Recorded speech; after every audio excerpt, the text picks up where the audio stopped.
Hi Chelsea fans, Chelsea Daft here back with a different video. It's a week in review rather than just a 5-minute news video.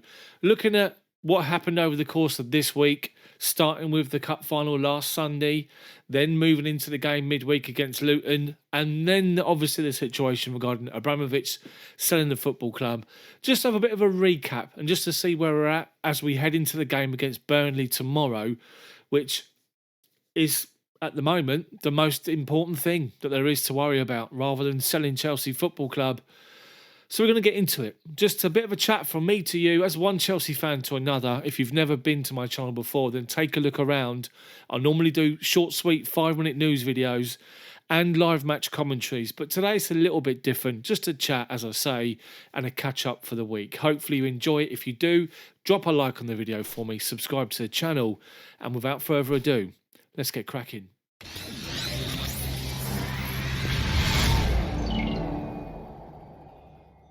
So, we're going to start with the Carling Cup, Carabao Cup, whatever it's called, Cup, Rumbelows, whatever they call it these days, League Cup final against Liverpool.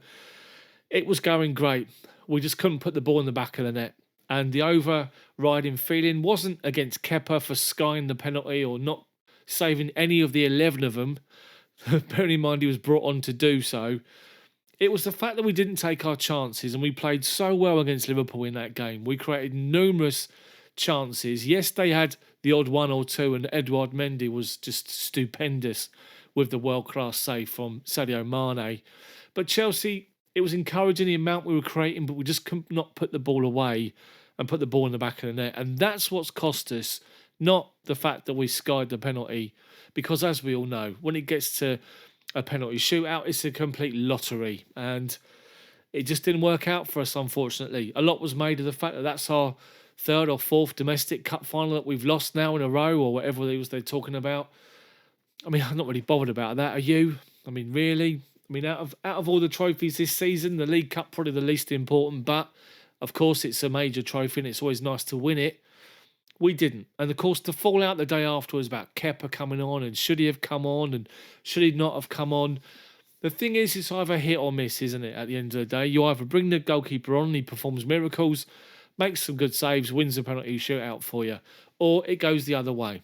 And unfortunately for us, it went the other way. So there was no doubt about it in my mind. There was no question about it. I said on my live match commentary when he come on that he actually deserved to have some sort of part to play, bearing in mind that he'd done great for us in the rounds leading up to the final with some penalty saves. And it was fair enough from Thomas Tuchel. And the thing is, Edouard Mendy had no issue with it either. So we moved on. We moved on and we started hearing these little rumbles about Abramovich and the situation with Ukraine and Russia's invasion having an effect on him and his relationship with Vladimir Putin, which is reported. And we started dealing with that on the day of the actual game against Luton. Now, Luton, it was always going to be a difficult game. They were on a great run of form and I think they're unbeaten in 11 games. And they've been playing really, really well. And it was going to be a tough test based on the injuries Chelsea had, the players that weren't going to be available, and what turned out to be a makeshift 11 that started the game with Ruben Loftus-Cheek playing as a centre-half. And I have to say, the guy was just outstanding. He got man of the match in the game. He was just different level. Now, I say on my channel all the time about Loftus-Cheek that when he is in full flow and he glides across that football pitch and he makes it look so easy, the step-overs just come natural. He just bamboozles people, and various times in that game, he stepped away from challenges, went beyond people, tried to come in and close him down. He was just imperious the whole game. Yes, there's obviously a bit of a debate whether or not he can play that position properly in the Premier League. You probably wouldn't ask him to do so. But against Luton, he was outstanding. And of course, it was good to see the likes of Kennedy get a game. Saul Niguez got his first goal in a Chelsea shirt, which is great for him. He's been building his confidence since towards the end of last season, or last year even, not last season, the end of last year, into this year, and he's been playing well, and he deserved his goal, and he took it fantastic well.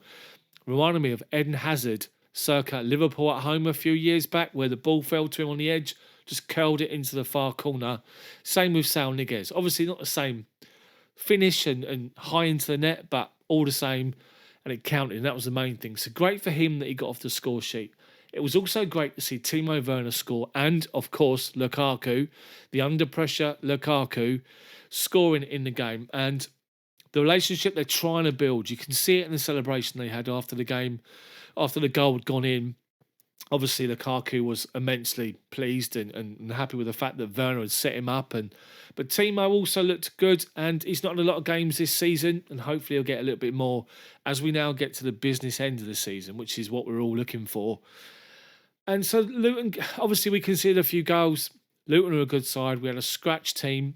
Obviously, great to see Reece James come on again with Azpilicueta out for tomorrow. More on that in a second. But Reece James, great to see him get involved as well. And so we come through it. And we're then given a plum tie against the Premier League giant killers Middlesbrough, who have disposed of Man United and Tottenham in recent rounds in the Premier League, in the FA Cup, sorry. And now they're going to take on Chelsea. We've got to go to the Riverside. We've got a great draw. And we beat them. We're in the semis. So we're in the quarterfinals. We got a good draw against Middlesbrough. Let's win that. Get into another semi-final and see who we face. Hopefully, we can try and avoid Man City, leave them to the final and do them again, like we did in the Champions League final. I don't know if you remember that. Do you? Maybe. Anyway, so FA Cup, done and dusted, got through it, scratch team, great draw. We move on. But before we move on, we have to deal with the fact that Roman Abramovich released his statement around an hour before kickoff. And I said in my live match commentary, which you can find on my channel, that was a real strange decision for me to announce that as the game was about to kick off or just before it, because you've got the likes of Thomas Tuchel and a Chelsea player going to the media and fronting up questions beforehand. Obviously, it maybe distracts the players as well. And I really did question why Chelsea did it in that fashion and at that time. Why not leave it until the day after? But it was done. Roman said what he did, and we all understood it. And I've said it in my end of my live match commentary that Abramovich leaving the football club and selling the football club is an end of an era. It's one of those situations where things happen in your life, and when it comes to football, there's been plenty. We've been blessed. And that's since Roman's turned up. Obviously, we had times before then, of course we did.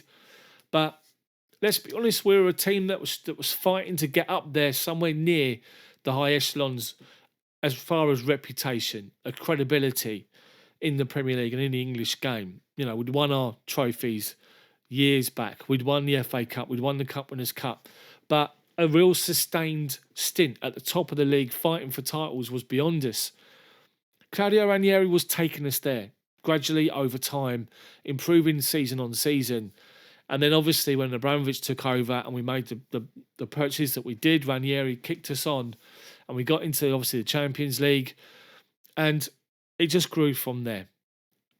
Growing up as a boy in the 80s, obviously I was born in 74, went to Chelsea from the age of 6 in 1980. So up until that point, you sort of dreamed of being Premier League title winners, you know, champions of England, champions of Europe and the Champions League. And it seemed like a pipe dream. It seemed something that if only we could achieve it. Abramovich come in and changed all that. And we've literally won the lot. We've won the lot. And at the time, I remember Peter Kenyon, who was brought in as well under Roman Abramovich, talking of a 5-year plan to build Chelsea's reputation, to be up there with the greatest teams in the world and the strongest teams in the world and have that same sort of reputation. Yes, we're not up there with Real Madrid, Man United or Barcelona or Bayern, but we're getting there. And where they found us, where they took us over to where they've taken us to, where Roman's taken us to, has just been different class. We've been blessed with the fact that in our lifetimes we can literally say we've seen Chelsea win it all. And bearing in mind, I used to stand in the shed end, old second division with 8,000 fans behind electric fences. To see where we are now, it's just been an absolute revelation. And it's something that I'm always going to cherish, and it's been made possible by Roman Abramovich. And when you talk about owners in football, you talk about the Premier League, just look at the other owners that take over these clubs. They make out they're passionate about the game. They're not. They're looking at the football game, they're looking at the players on the pitch and thinking dollar signs, pound signs, euro signs. They're thinking of money, money, money, money. That's all they think of. They might make out that, you know, they're going to celebrate, you know, this fake celebration when goals go in. I mean, you've got that bird over at Newcastle now who looks like a. Look at the face. That's all I've got to say. But you know, Man City, they don't have the same passion about football as Roman does. Roman Abramovich came in, and the fact that he's just written off the loans for Chelsea, and he said it's never been about the money, it's been about the passion for the football club and the game, and you can see it. He lives and kicks every single ball, and you're never going to find another owner who is exactly the same as that. What he's done for our football club, what he's done for the academy, what he's done for the community, for the Chelsea charities, and what he's done for every single one of us will never be forgotten. And it's such a shame that what's happened in Ukraine as a knock-on effect, and Roman's had to sell up. Yes, people are talking about the fact he might have been selling up anyway in the near future, but it never would have been this quick. Let's just say that. So it's a shame that this is coming to an end. But all I can really feel about it is obviously sadness that it is, but also gratitude and thanks to Roman Abramovich, because in my lifetime, I've seen Chelsea go from here up to here and just win everything. And that is just amazing. And it's something that I am just so pleased to have been around in this particular era, because the Roman Abramovich era will never be forgotten. And it's something that we're going to be hard pushed to try and replicate going forward. Hopefully, for your children, for my children, they'll have the same at some point, somewhere, somehow, with someone.